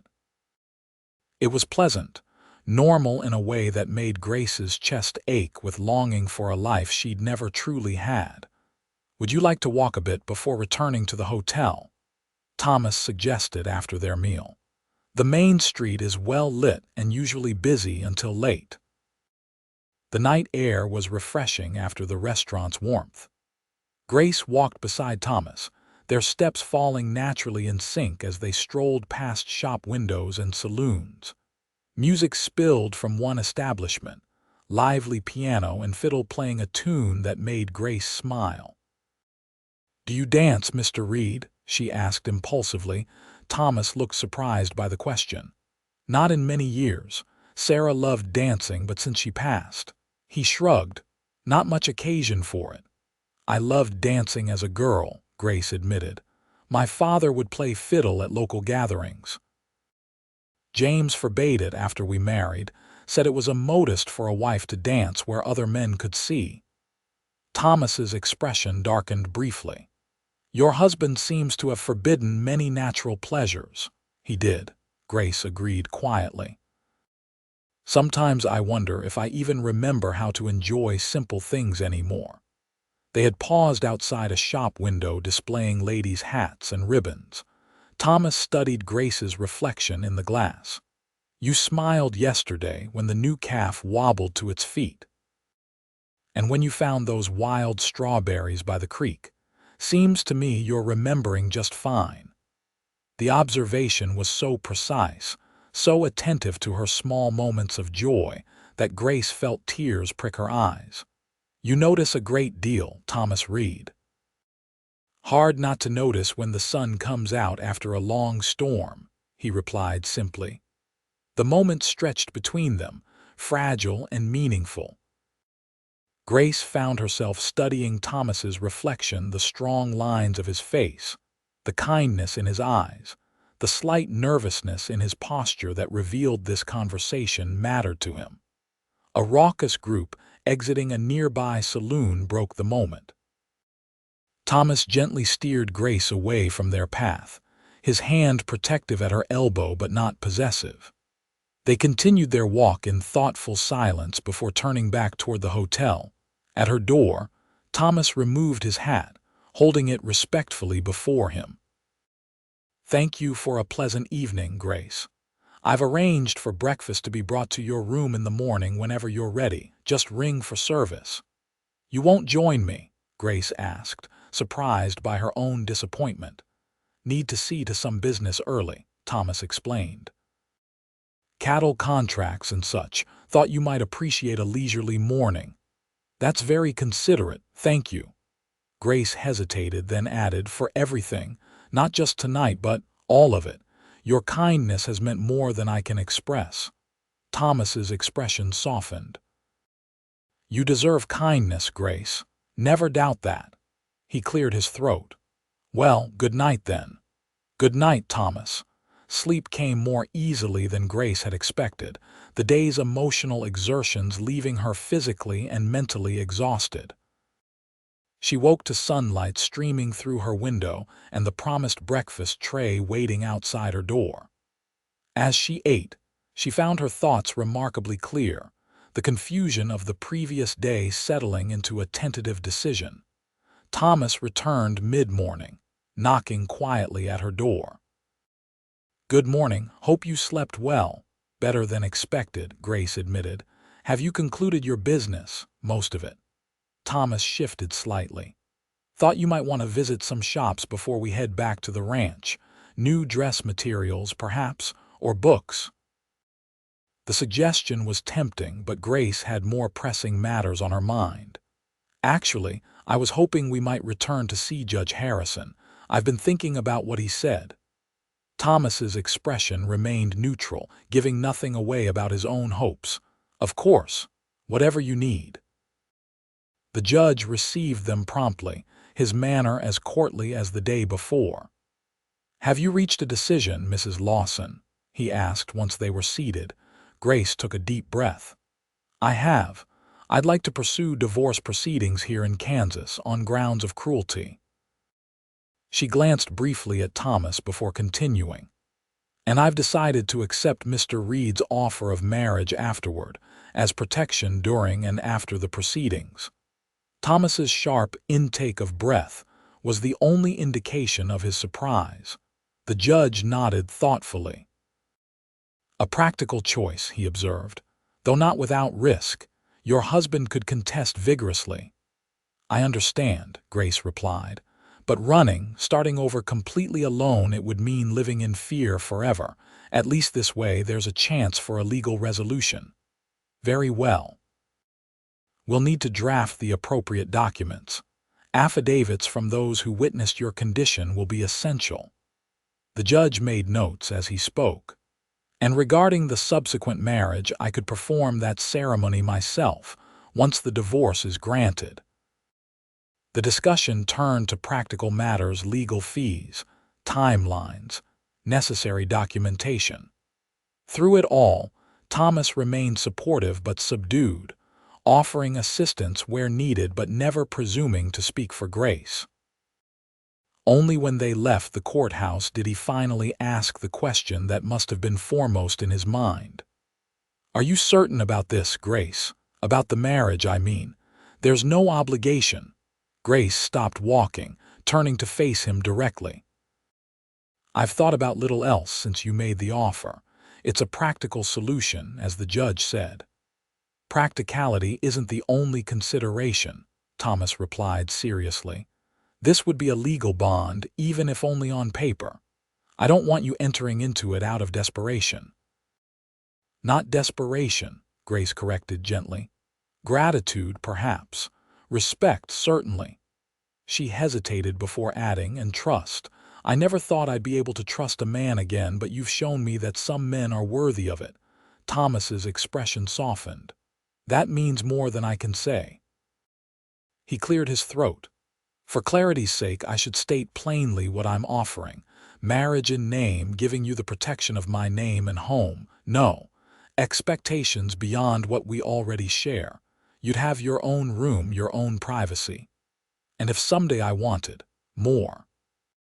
Grace asked, her voice barely above a whisper. Thomas's eyes widened slightly. "Then we'd discuss it. When and if that day comes." His voice was steady, but his eyes revealed deeper emotion. "I would never press you, Grace. Never rush you. Some wounds take years to heal properly." "I'm too broken to love again," Grace whispered, voicing the fear that had haunted her since fleeing James. Thomas's response was immediate and gentle. "Then let me be gentle. Let me show you that not all touches hurt, that not all words deceive. And if all you ever want is friendship and safety, that will be enough." Standing there on the busy Wichita street, Grace felt something shift inside her, a door long locked beginning to open just a crack, allowing in a sliver of light where darkness had reigned. It wasn't love, not yet, but it was possibility. And for now, that was enough. "Let's go home," she said simply. The return journey to the ranch was companionable, their conversation easy despite the momentous decision they had made. Thomas spoke of practical matters, the legal process ahead, preparations for potential visits from the judge's clerk to take formal statements, plans to inform neighbors about their arrangement to prevent gossip. "Martha Hanson will have questions," he acknowledged with a slight smile. "She's been watching us like a hawk since you arrived." "I noticed," Grace replied, returning his smile. "She all but asked me outright if there was anything between us during her last visit." "And what did you tell her?" "That you were a perfect gentleman and an excellent employer." Thomas chuckled. High praise indeed. By the time they reached the ranch, it was nearly dusk. George greeted them with news that everything had run smoothly in their absence, though one of the new calves was showing signs of illness. Thomas immediately went to check on the animal, leaving Grace to settle back into the house that already felt more like home than any place she'd ever lived. The next few weeks passed in a blur of activity. Judge Harrison's clerk arrived to take formal depositions from both Grace and Thomas regarding her condition upon arrival at his ranch. Letters were exchanged with Mrs. Henderson and the doctor in Dodge City, securing their testimony about Grace's injuries. Legal notices were carefully placed in newspapers far from James's likely location, fulfilling requirements while minimizing risk of discovery. Through it all, Thomas remained Grace's steadfast supporter, never pressuring her, always respecting her boundaries. Their daily routine continued much as before, though Grace noticed subtle changes in their interactions, a growing ease, occasional moments when their hands would brush and neither would pull away immediately, conversations that delved deeper into hopes and fears. One evening, as they sat on the porch watching a spectacular sunset paint the sky in shades of gold and crimson, Thomas broke their comfortable silence. "Judge Harrison sent word today. Your divorce hearing is scheduled for 3 weeks from now." Grace's heart quickened with both anxiety and hope. "So soon?" "He's expediting the process, given the circumstances." Thomas glanced at her. "We'll need to travel to Wichita, stay for perhaps a week. I've made arrangements at the hotel already." "And James? Will he be notified directly?" "Legal notices have been published as required by law." "The judge doesn't believe your husband regularly reads the Nebraska newspapers where they appeared." Thomas's expression grew serious. "That said, we should be prepared for the possibility that he might learn of the proceedings somehow." Grace nodded, her hands twisting in her lap. "And if he contests, then we face him in court. Your testimony, along with the doctor's and Mrs. Henderson's affidavits, should be persuasive." Thomas reached over cautiously, his hand covering hers. "You won't face him alone, Grace. I promise you that." The warmth of his hand on hers was comforting rather than frightening. Grace turned her palm upward, tentatively interlacing their fingers in a gesture that felt momentous in its simplicity. "Thank you," she whispered, "for everything." They sat together as darkness fell, hands joined, neither speaking but both acutely aware of the small but significant shift that had occurred between them. The following weeks passed with increasing tension as the court date approached. Grace alternated between hope and dread, sometimes waking from nightmares in which James found her, dragged her back to their homestead, punished her for daring to escape. On those nights, she would creep downstairs to make tea, often finding Thomas already awake, as if he somehow sensed her distress. They would sit together in the kitchen, sometimes talking, sometimes simply sharing the quiet darkness until Grace felt calm enough to return to her bed. Never once did Thomas make her feel weak for her fears or rush her back to solitude. 3 days before they were to depart for Wichita, Martha Hanson arrived unexpectedly, her expression unusually serious as she requested to speak with Grace alone. Thomas excused himself to check on the cattle, leaving the women in the parlor.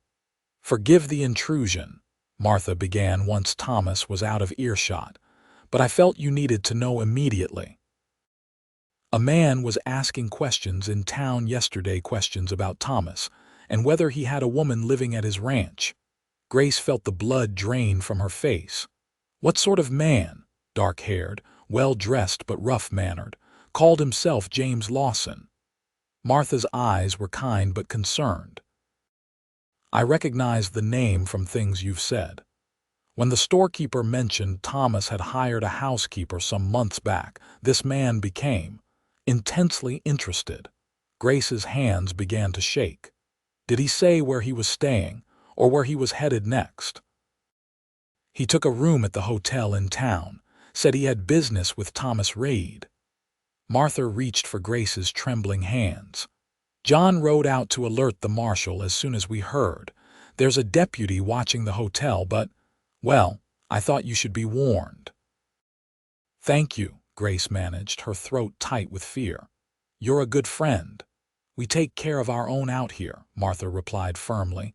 John and several other neighbors are ready to ride over at a moment's notice if needed. She squeezed Grace's hands. You're not alone in this, dear. After Martha departed, Grace stood frozen in the parlor, her mind racing with terrible possibilities. James had found her, or at least found where she was staying. How long before he appeared at the ranch? What would he do when he discovered she was pursuing divorce? When Thomas returned, he found her still standing there, her face pale and drawn. Grace, what is it? What did Martha want? He's found me, she whispered. James is in town asking questions about you, about me. Thomas's expression hardened immediately. Are you certain? Did Martha see him herself? Grace nodded, recounting what Martha had told her. As she spoke, Thomas moved efficiently around the room, checking window latches and retrieving his rifle from its rack. We need to leave, he said decisively. Now, tonight. Get to Wichita early, where the judge can arrange protection until the hearing. But the ranch, your cattle, Grace protested. George can manage for a few extra days. Nothing here matters more than your safety. Thomas's voice was firm but gentle. Pack only what you need. We'll take the back trail to avoid the main road. The urgency in his voice spurred Grace to action. She hurried upstairs, throwing essential items into a carpet bag with shaking hands. By the time she returned downstairs, Thomas had loaded the wagon and was giving final instructions to George, who had appeared from the bunkhouse. Keep the rifle handy, Thomas was saying. If Lawson shows up, don't engage him. Send word to John Hanson immediately. George nodded grimly. I understand, boss. Be careful on the trail. They departed as dusk was falling, taking a little used path that skirted the edges of Thomas's property before connecting to a secondary road that would eventually lead to Wichita. The journey would be longer this way, but less likely to result in an encounter with James. They traveled through the night, stopping only briefly to rest the horses. Grace dozed fitfully on the wagon seat, jolting awake at every unusual sound. Thomas remained vigilant, one hand on the reins, the other never far from his pistol. Dawn found them still on the trail, exhausted but safe. Thomas finally pulled the wagon into a secluded grove to rest properly. We should reach Wichita by nightfall if we push on after a few hours' sleep, he said, helping Grace down from the wagon. Try to rest. I'll keep watch. You need sleep too, Grace protested, noting the dark circles beneath his eyes. I'll rest when you're safe, Thomas replied simply. Grace wanted to argue, but exhaustion overwhelmed her. She curled up in the back of the wagon, wrapped in the blanket Thomas provided, and fell into deep sleep almost immediately. She woke to Thomas gently shaking her shoulder. Grace, we need to move. Rider coming. Instantly alert, Grace sat up, peering anxiously in the direction Thomas indicated. A lone horseman was approaching along the road they had been following, still some distance away but moving purposefully. Is it? She began. Can't tell yet, Thomas replied grimly. But we're not waiting to find out. He helped her to the front of the wagon and urged the horses into motion, turning onto a barely visible trail that led away from the road into denser woods. The wagon bounced roughly over the uneven ground, forcing Thomas to slow their pace. Grace glanced behind repeatedly, her heart hammering in her chest. I think he's following us, she said after several minutes. I can see movement through the trees. Thomas's jaw tightened as he flicked the reins, urging the horses to greater speed despite the rough terrain.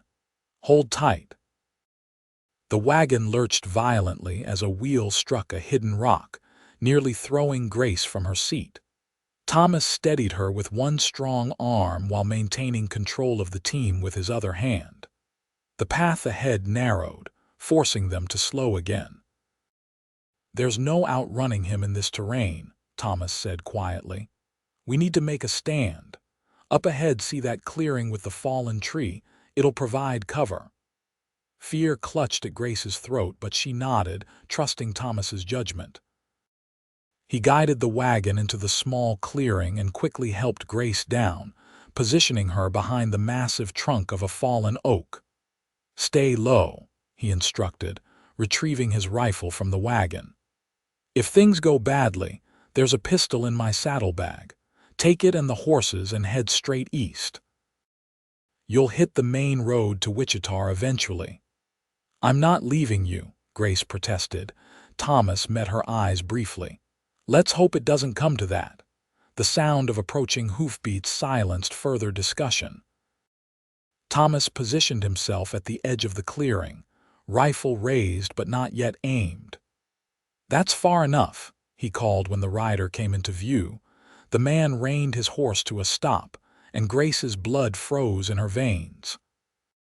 Even at this distance, she would recognize James Lawson anywhere: the broad shoulders, the carefully styled dark hair, the handsome face that had once charmed her before revealing the cruelty beneath.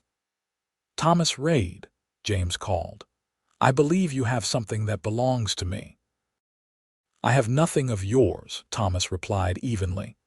"Turn around and ride away while you still can." James laughed, the sound sending chills down Grace's spine. "My wife is with you. The entire town knows you've been keeping her at your ranch these past months." His voice hardened. "Step aside. This is between me and Grace." "No," Thomas said simply. "It isn't." James's expression darkened with anger. "You have no right to interfere between a man and his wife. When a man beats his wife nearly to death, he forfeits any rights to her," Thomas replied, his voice still calm but with an edge of steel. "Grace is filing for divorce. The hearing is already scheduled. It's over, Lawson." Rage contorted James's features. "Divorce? She wouldn't dare." His gaze shifted, scanning the clearing until it found Grace crouched behind the fallen tree. "Is that true? You ungrateful whore, after everything I've done for you." Grace trembled at the familiar fury in his voice but forced herself to stand. "It's true," she called, her voice wavering but determined. "I'm free of you, James, or I will be very soon." "You're my wife," James shouted, spurring his horse forward. "You belong to me." Thomas raised his rifle, stopping James's advance. "Not another step." For a tense moment, the three of them were frozen in a deadly tableau: James on his horse, face contorted with rage; Thomas with his rifle aimed steadily; Grace standing exposed now, her fear palpable but her resolve firm. Then James reached for his own pistol, and everything happened at once. Thomas fired a warning shot into the air, causing James's horse to rear in panic. James lost his balance and tumbled from the saddle, his pistol discharging harmlessly into the ground as he fell. Thomas was on him instantly, kicking the weapon away and pinning James to the ground with a boot on his chest. "It's over, Lawson," he repeated, his rifle aimed at James's head. "Grace doesn't belong to you or any man.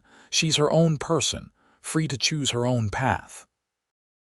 James struggled briefly but stilled when Thomas pressed the rifle barrel against his forehead. "You think this changes anything?" he spat. "She'll always be mine. I'll find her wherever she goes." "No," a new voice interrupted. "You won't." Grace turned in surprise to see three riders entering the clearing: Marshal Wilson from Wichita, flanked by two deputies. The marshal dismounted smoothly, approaching with his hand on his pistol. "James Lawson?" he asked, though it wasn't really a question. "You're under arrest for attempted assault in violation of a protection order." "What protection order?" James demanded as Thomas stepped back, allowing the deputies to haul him to his feet. "The one Judge Harrison issued yesterday," the marshal replied calmly, "prohibiting you from approaching or contacting Grace Lawson pending divorce proceedings." He glanced at Grace and Thomas. "Judge Harrison sent word that you might be in danger. We've been tracking Mr. Lawson since he left town last night." As the deputies handcuffed James, he continued to hurl threats and obscenities at Grace. Thomas moved to her side, not touching her but offering his silent support as she faced her abuser. "You'll never be rid of me," James shouted as they dragged him toward their horses. "Never." "Actually," Marshal Wilson interjected, "threatening a witness is another charge we'll be adding. Between that and violating the protection order, you're looking at significant jail time, Mr. Lawson." He tipped his hat to Grace. "Madam, the judge would like to see you as soon as you reach town. Said to tell you he's expediting your case given these developments." After the marshal and his deputies departed with their prisoner, Grace's legs gave way beneath her. Thomas caught her gently, helping her to sit on the fallen tree. "It's over," she whispered, hardly daring to believe it. "It is," Thomas confirmed, finally allowing himself to sit beside her. "James will be held until the hearing. After that, well, his threats may have actually strengthened your case." Grace nodded, still processing the rapid turn of events. "I never thought I'd see him arrested. Never imagined anyone would believe me over him." "Times are changing slowly," Thomas said, "and Judge Harrison has always been ahead of his time in these matters." He glanced at her. "Are you all right?" "I don't know," Grace admitted. "I'm relieved, terrified, hopeful, everything at once." Thomas nodded in understanding. "That's natural, but you're safe now, and soon you'll be legally free." They reached Wichita that evening, proceeding directly to the courthouse where Judge Harrison was waiting despite the late hour. He greeted them warmly before sharing the news that made Grace's heart soar with unexpected joy. "Given the circumstances and Mr. Lawson's actions today, I've decided to grant your divorce immediately," he announced. "The paperwork is already prepared. You'll be legally free as soon as you sign."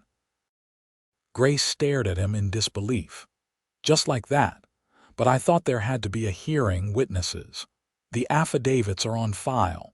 Marshal Wilson and his deputies witnessed your husband's behavior today, and quite frankly, Mrs. Lawson, I've seen enough cases like yours to recognize the truth when I hear it." The judge smiled kindly. "The law requires certain procedures, all of which have been satisfied. The rest is at my discretion."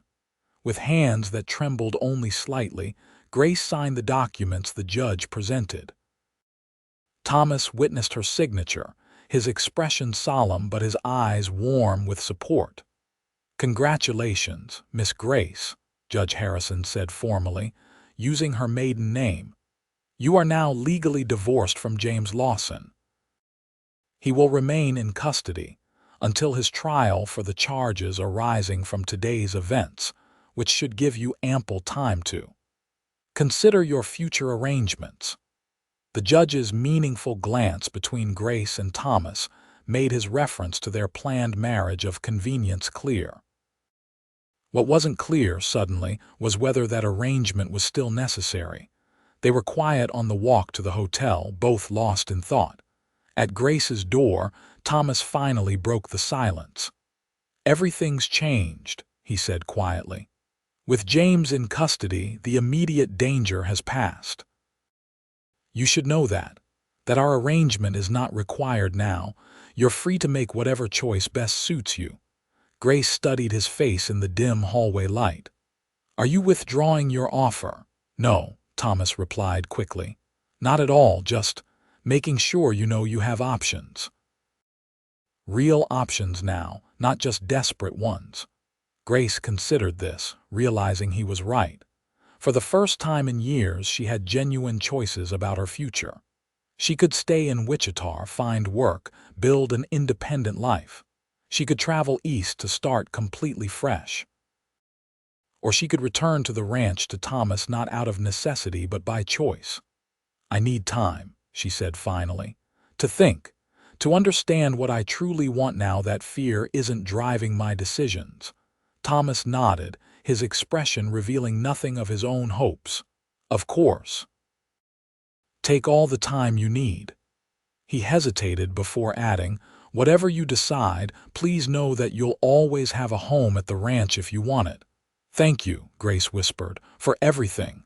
Thomas tipped his hat slightly. "Good night, Grace." She watched him walk to his own room, his shoulders straight despite the exhaustion he must be feeling after their ordeal.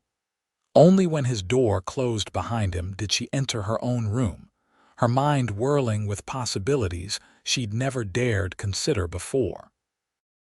The next 3 days passed in a blur of practical matters. Judge Harrison arranged for Grace to access the small inheritance her parents had left her, which had been controlled by James during their marriage. It wasn't a fortune, but it was enough to give her a start wherever she chose to go. The judge also helped her establish a bank account in her maiden name, ensuring she had financial independence for the first time in years. Thomas kept his distance, not avoiding her but clearly giving her the space she had requested. They dined together each evening, discussing neutral topics and the practicalities of returning to the ranch, but never broaching the subject of their future. On the third evening, as they finished dinner in the hotel restaurant, Grace finally gathered her courage. "I've been thinking about your offer," she began. Thomas set down his coffee cup, his expression carefully neutral. And I've realized something important." Grace met his eyes directly. "The arrangement you proposed, marriage in name only for my protection, it's no longer what I need." A flash of something that might have been disappointment crossed Thomas's face before he composed himself. "I understand. You're free to make your own way now, as you should be." "That's not what I meant," Grace corrected gently. "What I meant was, if I marry again, I don't want it to be just on paper. I don't want it to be just for protection or practicality." Thomas went very still. "What are you saying, Grace?" "I'm saying that I've grown to care for you, Thomas Reed, more than I thought possible." Grace's heart pounded, but she continued steadily. "I don't know if what I feel is love yet. I'm still learning to trust those feelings again. But I know that, when I think about my future, I want you in it, not as a protector or a provider, but as a partner." Thomas's expression transformed, hope blooming in his eyes. "Grace, are you certain? After everything you've been through, because of everything I've been through," she interrupted. "You showed me what a good man truly is. You taught me that not all hands hurt, that not all words deceive. You were gentle when I needed gentleness most." She reached across the table, placing her hand over his. "I'm not completely healed. There will be difficult days ahead, but I don't want to wait until I'm perfect to begin living again." Thomas turned his hand beneath hers, intertwining their fingers. "I've cared for you almost from the beginning," he admitted quietly. "Tried not to show it, not to pressure you, never wanted you to feel obligated." "I know," Grace replied, smiling softly. "That's part of why I fell in love with you."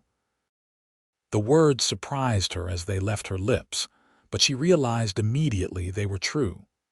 She had fallen in love with this quiet, honorable man who had saved her in every way a person could be saved. Thomas's eyes widened at her declaration.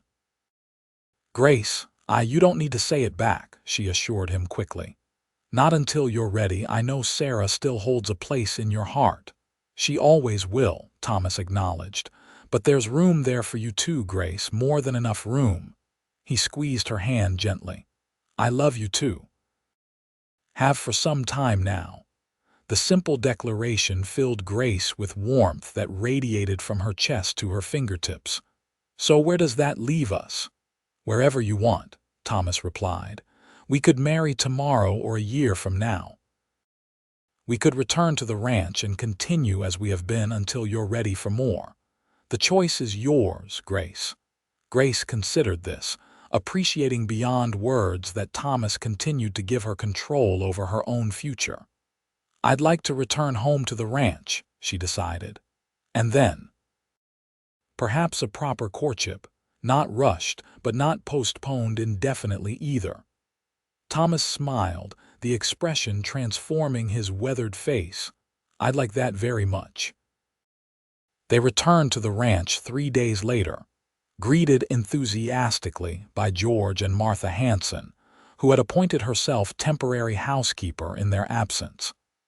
The familiar routines resumed, but with subtle differences that reflected their changed relationship.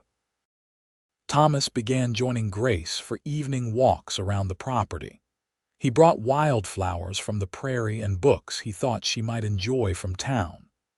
Grace found herself baking his favorite desserts and sitting closer to him during their fireside conversations. Small courtship gestures that built gradually toward something deeper.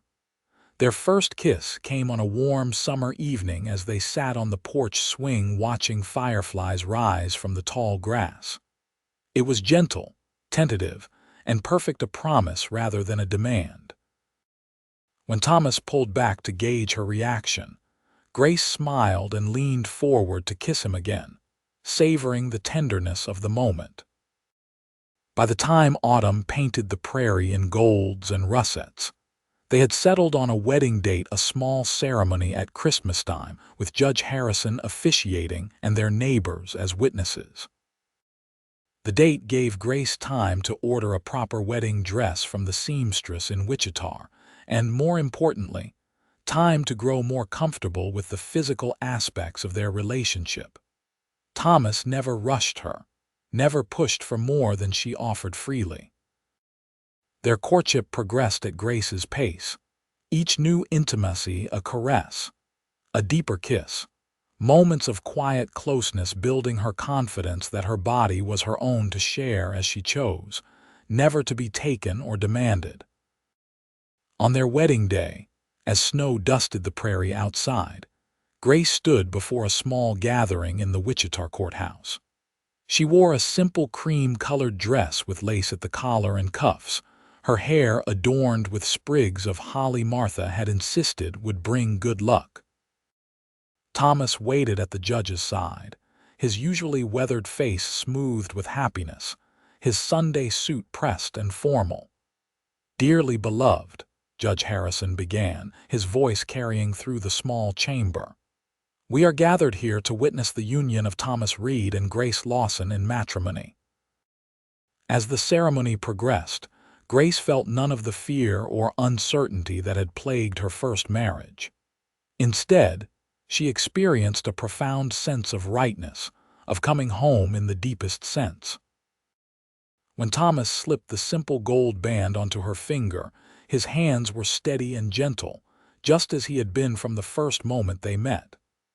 "I now pronounce you husband and wife," Judge Harrison declared with evident satisfaction. "You may kiss your bride, Thomas." The kiss they shared was sweet and reverent, a beginning rather than a conclusion. Their assembled friends applauded warmly, Martha Hanson dabbing at her eyes with a handkerchief while her husband pretended not to notice his own misty gaze. The celebration continued at a local hotel where Thomas had arranged a modest reception. There was music and dancing, the first time Grace had danced in years. Thomas proved a capable partner despite his earlier disclaimers, guiding her through simple waltzes with the same consideration he showed in all things. "Happy, Mrs. Reed?" he asked softly as they swayed together. The name, her new name, freely chosen this time, made Grace smile. "Happier than I ever imagined possible," she replied truthfully. They spent their wedding night at the hotel in a suite Thomas had reserved. Despite the intimacy they had built during their courtship, Grace felt a flutter of nervousness as they entered the room together. Thomas sensed her unease immediately. "Nothing happens tonight that you don't want," he he assured her, keeping a respectful distance. "We have a lifetime ahead of us, Grace. No rush." His consideration nearly brought tears to her eyes. "I want to be your wife in every way," she said softly. It might take time for me to." "Then we'll take all the time you need," Thomas replied simply. "I meant what I said all those months ago. I'll be gentle, always," and he was. Their first night together as husband and wife was marked by tenderness, patience, and a profound respect that transformed what had once been a source of fear for Grace into an expression of genuine love. Thomas never rushed, never demanded, following her cues with attentive care until fear gave way to trust, and trust blossomed into pleasure. Afterward, as they lay together in the quiet darkness, Grace rested her head on Thomas's chest, listening to the steady rhythm of his heart. "I never knew it could be like this," she whispered. "That intimacy could feel safe." Thomas stroked her hair gently. "This is how it should always be, equal, respectful, loving." "Thank you for showing me," Grace murmured, sleep beginning to claim her. "For being gentle when I thought I was too broken to love again." "You were never broken," Thomas replied softly, "just wounded, and wounds heal given time and proper care." They returned to the ranch the next day as husband and wife, welcomed by a freshly painted sign on the gate that read "Reed Ranch" in George's careful lettering. The house that had become Grace's sanctuary was now officially her home, shared with a man who had earned her trust through consistent kindness and unwavering respect. Spring brought new calves to the herd and new growth to Grace's expanded garden. Summer saw Thomas hiring additional hands as the cattle operation prospered under his capable management.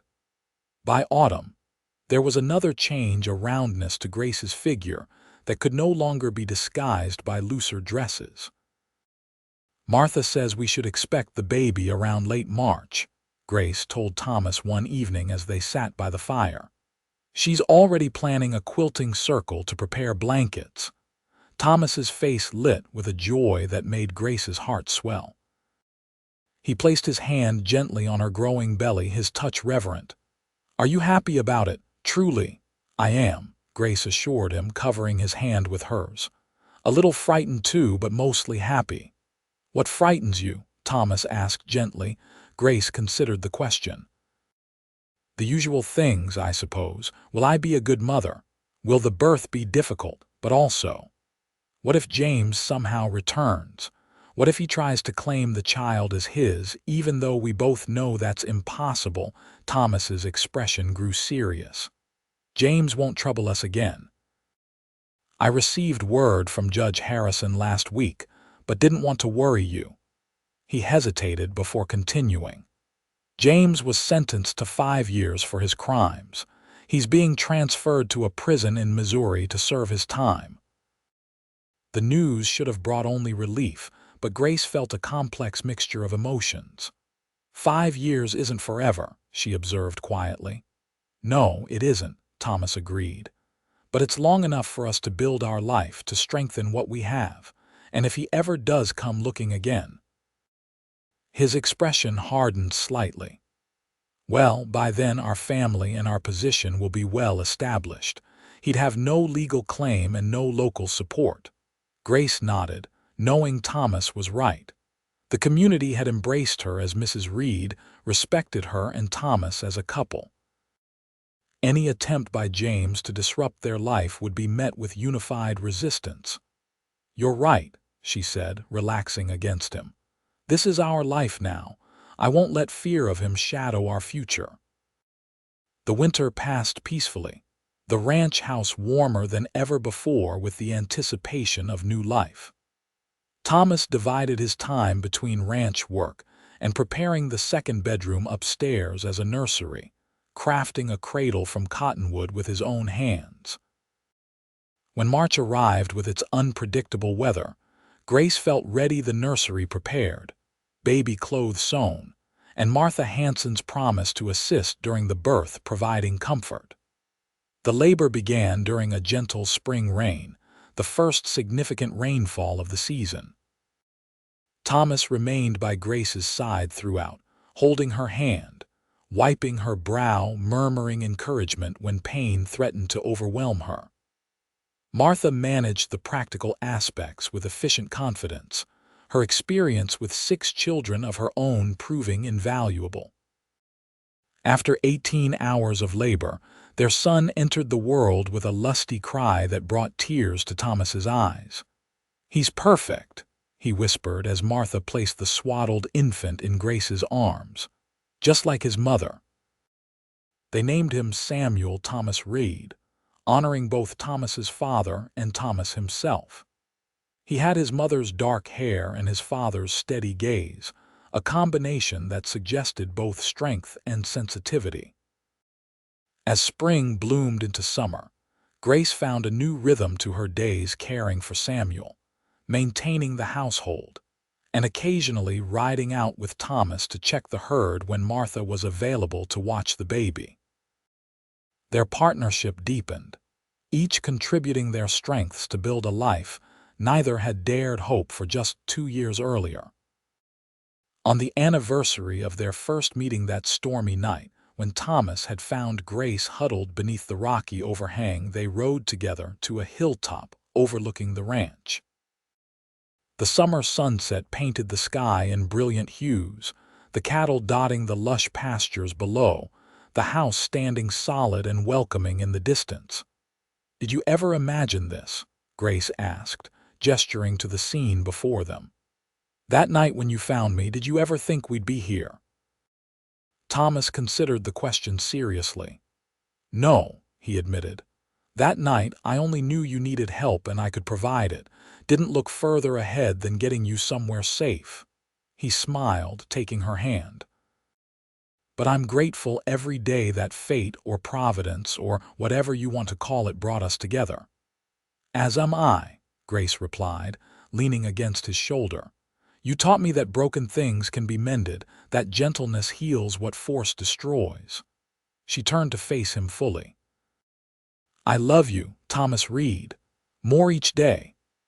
"And I love you, Grace Reed," Thomas replied, drawing her into his arms for a kiss that contained all the tenderness, passion, and promise of their shared future, "more than I have words to express." As they rode back to their home, to their son, their life together, their hard-won happiness, Grace reflected on the journey that had brought her here. From terror to trust, from despair to hope, from a whispered confession of brokenness to the discovery that gentle hands could indeed mend a wounded heart. The setting sun cast their shadows long across the prairie grasses, 2 figures riding side by side, neither ahead nor behind, partners in the truest sense.